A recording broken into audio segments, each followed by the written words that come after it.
Quincy and Diana found themselves sitting in a dimly lit room, facing a stern police officer. The officer's voice cut through the tense silence, demanding information about the mysterious river of death. "What is the name of the river?" the officer inquired, his eyes fixed on Diana. "River of Death," Diana replied, her voice steady but filled with an underlying fear. "Where is it located?" the officer pressed further, his curiosity piqued. 210 kilometers from here, inside a forest," Diana answered, her words hanging heavily in the air. Confusion etched the officer's face as he questioned, "How did you girls end up at such a place?" Quincy's frustration boiled over, her voice sharp as she retorted, "An anonymous caller took us there, promising help with our final year project." The officer seemed taken aback, his gaze shifting between Quincy and Diana. "Can you take us there?" he asked, a hint of disbelief coloring his tone. Diana hesitated for a moment, exchanging a quick glance with Quincy before nodding. "Yes," she responded, her voice carrying a mix of determination and trepidation. The police officer abruptly stood up from his chair, his movements swift and purposeful. He joined a group of officers in the adjoining office before returning to the room, his demeanor more focused. "Let's go," he declared, halting the recording device, his eyes fixed on Diana and Quincy. Outside, the scene was chaotic, police officers in masks scurrying around, documenting the macabre surroundings. Detective Mark Gabriel, a commanding presence, approached the two girls, his eyes sharp with suspicion. "An anonymous caller led you to this location?" he inquired, his voice laced with skepticism. Diana nodded, her eyes meeting his with a mix of desperation and hope. "Yes, he promised to disclose his identity once I solve the mystery of the killers." Detective Mark Gabriel played along, his words calculated. "Call him to inform him that you're in. We'll protect you," he assured, surprising Diana with his unexpected support. Later, in the safety of her home, Diana's phone buzzed urgently. She answered the call, her breath catching in her throat as she listened to the caller's chilling instructions. "Go to the River of Death. You will find a new body there. Perform an autopsy and send me the results.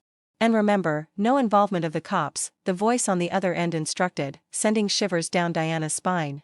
Diana dropped her phone, her hands trembling. She picked up another phone provided by the police officers, dialing Detective Mark Gabriel's number with a sense of urgency. "I just received a call. They want me to perform an autopsy on a newly discovered body. I need to send them the information," Diana explained rapidly, her words tumbling out. "Carry out the task. My team and I will support you," Detective Mark Gabriel replied, his voice steady and reassuring. Diana, accompanied by Detective Mark Gabriel and two other officers, found herself in a high-pressure situation.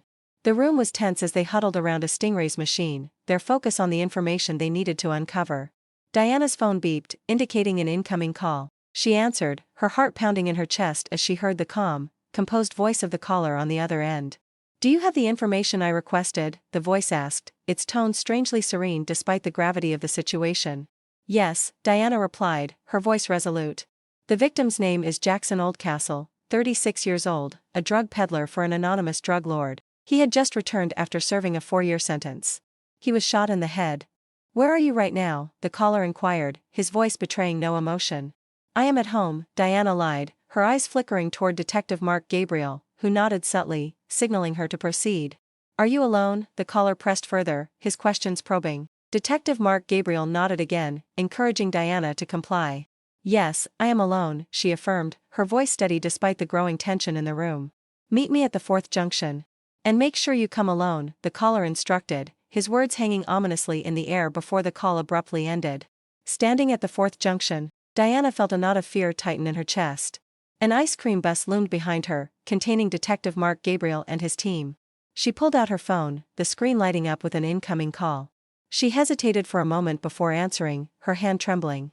"I am aware that you're working with the police, and by doing so, you're endangering yourself," the caller warned, his voice sending chills down her spine. "I will be sending you a video.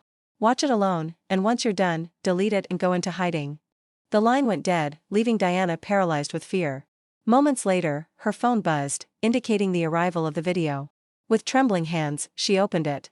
On the screen, Detective Mark Gabriel and 3 other officers appeared, dragging Jackson Oldcastle from their car.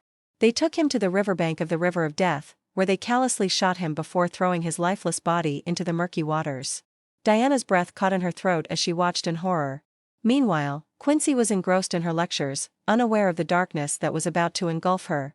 Her phone buzzed, displaying a message from an unknown number. "Her body has been deposited at the River of Death." Confused and alarmed, Quincy felt her heart race with dread as she played the accompanying video. The video revealed Detective Mark Gabriel standing beside Diana. As Diana turned, her eyes widened in terror, realizing the danger she was in. Detective Mark Gabriel struck her hard on the head with his pistol, rendering her unconscious. He and his men callously carried her to their car, driving her to the river of death. In a heart-wrenching moment, Diana pleaded for her life, but her cries fell on deaf ears as they shot her twice, leaving her lifeless body to join the other victims in the river. Quincy's hands shook as she watched the horrifying scene unfold. Determination flickered in her eyes as she grabbed her bag and rushed out of the lecture hall, her world crashing down around her. At the river of death, Quincy waded through the water, desperately searching for her friend's body. She turned over numerous corpses, her hands trembling with grief and fear. After what felt like an eternity, she found Diana's lifeless form. Tears blurred her vision as she pulled her friend's body to the riverbank. As Quincy looked up, her eyes fell upon an inscription on a nearby tree, written in blood-red ink: "Patience is the best instrument for revenge." The words sent a chill down her spine, fueling her determination to seek justice for her friend's brutal fate.